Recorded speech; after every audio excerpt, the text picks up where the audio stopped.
j'ai l'impression pour moi que le péché fait que, pas qu'il pêche en faisant ça, mais que le péché est inscrit dès le départ dans notre humanité, qui fait qu'on n'est pas conscient du bien qu'on peut faire, tu vois. C'est comme si le bébé il pleure, puis le péché fait que l'enfant n'est pas capable de voir, de sortir de lui-même pour faire oh, c'est quoi le bien que je devrais faire à ce moment-là. C'est naturel, tu vois.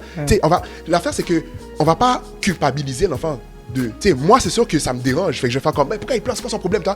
Mais je vais pas aller voir l'enfant pour faire bon, toi enfant là, t'as vu t'as pleuré, bon je vais te punir pour ça, tu vois.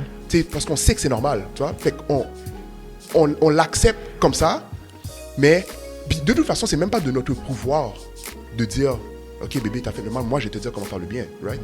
On a tout passé par là, fait que on le voit comme quelque chose de normal, genre c'est comme si c'est fait pour être comme, la nature est faite pour être comme ça. Moi là si je vois un lion manger un antilope, je vais pas faire comme ah t'as vu, j'ai vu tellement dans un mauvais monde, je vais faire en sorte qu'ils puissent s'accorder ensemble, tu vois, et puis quand il y a des tremblements de terre, ben tu vois, je vais faire en sorte qu'il n'y en ait pas. Il y a comme s'il y a des choses que le péché a fait que on est obligé de vivre ça, genre. On est obligé de l'accepter, on peut rien y faire.